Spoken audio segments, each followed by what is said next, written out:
دنیا میں یہ بحث ہوتی ہے کہ سب سے مبارک پانی کون سا ہے، سب سے بہترین پانی کون سا ہے، پاکیزہ پانی کون سا ہے۔ لوگ کہتے ہیں کہ حضرت اسماعیل علیہ السلام کے جو قدموں سے جاری ہوا آب زمزم وہ بہتر ہے، وہ بڑا مبارک ہے، یقیناً بڑا مبارک ہے۔ مکہ پاک جاتے ہیں، مدینہ طیبہ جاتے ہیں، بار بار پیتے ہیں، دل ٹھنڈا ہو جاتا ہے، مگر خدا کی قسم حدیبیہ والوں پر ہماری جانیں قربان، ان صحابہ کو جو پانی پینے کو ملا نا، ہم تو وہ بات سن کے ایمان تازہ کرتے ہیں۔ ہوا کیا تھا، 1500 صحابہ ہیں، عمرہ کرنے جا رہے ہیں، مدینہ پاک سے مکہ جانا ہے، راستے میں پڑاؤ ڈالا گیا، صحابہ آ کے کہتے ہیں حضور پانی نہیں ہے، تھوڑا سا پانی رہ گیا، وضو بھی کرنی ہے، جانور بھی پیاسے ہیں، ہم بھی پیاسے ہیں۔ ارے صحابہ سے کوئی تو کہتا پانی چاہیے تو کسی آس پاس کنویں پہ ڈھونڈو، پانی بھی تمہیں نبی پاک کے پاس سے لینا ہے۔ سب کا عقیدہ تھا نہیں سنتا ہی نہیں، مانگنے والا تیرا۔ نبی پاک نے فرمایا ایسا کرو جتنا پانی ہے سب جمع کرو۔ سارے صحابہ نے مل کر جمع کیا۔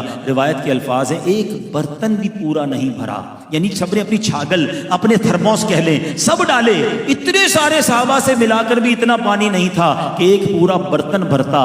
اللہ کے حبیب علیہ السلام نے کیا کیا، ہم نے بڑے واقعات سنے ہیں کہ حضرت موسیٰ نے اپنا عصا مارا تھا، 12 چشمے زمین سے جاری ہوئے۔ جناب زمین سے پانی نکلنا عقل میں آتا ہے، آج بھی بورنگ کرو تو پانی نکل آتا ہے، پہاڑوں سے چشمے جاری ہوتے ہم نے بھی دیکھے، پتھروں سے آبشار ہم نے بھی دیکھے ہیں، مگر میرے آقا کی شان نرالی ہے۔ آقا نے کوئی عصا اٹھا کر زمین پر نہیں مارا، ٹھوکر کسی پہاڑ پر نہیں ماری، اللہ کے حبیب نے اپنا مبارک ہاتھ جو ہے اس پیالے میں رکھ دیا۔ صحابہ کہتے ہیں اپنی آنکھوں سے دیکھا، 5 انگلیوں سے فوارے جاری ہو گئے، ایسا پانی جاری ہوا۔ ٹرائی ٹو انڈرسٹینڈ، آج شاید 200-300 لوگوں کی دعوت ہے، عبد الاحد سے پوچھو کتنا پانی رکھا ہے، کتنی کولڈ ڈرنک رکھی ہے، ایک آدمی کے لیے 2-3 کولڈ ڈرنک اور پانی کا نظام رکھنا پڑتا ہے۔ یار 300 مہمان ہیں، 1500 صحابہ ہیں، کافی دیر کے پیاسے ہیں، وضو بھی کرنا ہے، جانوروں نے بھی پینا ہے، سوچو کتنے ٹینک پانی کی ضرورت ہوگی۔ صحابی کہتے ہیں اتنا جوش تھا، 1500 صحابہ نے پانی پیا، جانوروں نے پانی پیا،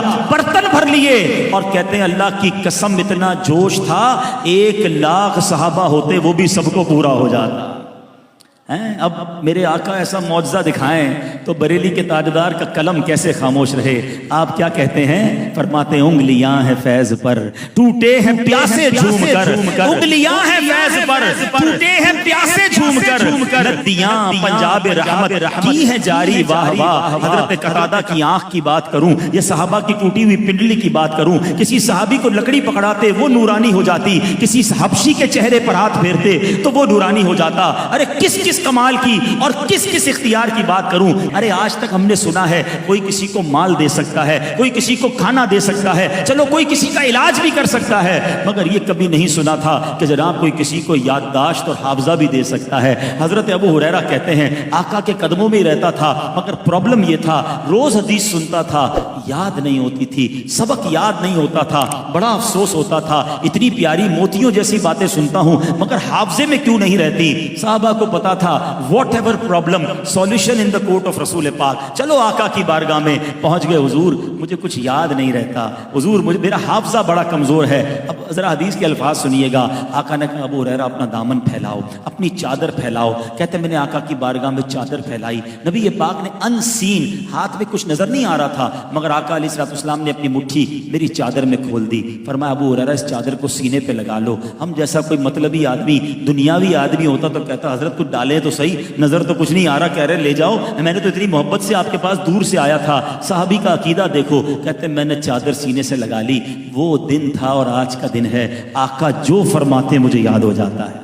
اور اس کا مظہر پتہ ہے کیا ہے، علماء بیٹھے ہیں، سارے صحابہ میں جس صحابی نے سب سے زیادہ حدیث روایت کی نا وہ حضرت ابو ہریرہ رضی اللہ تعالیٰ عنہ ہیں، یعنی اس سے پہلے انہیں یاد کچھ نہیں ہوتا تھا اور آقا نے وہ عطا فرما دیا کہ اب جو نبی پاک فرماتے انہیں یاد ہو جایا کرتا۔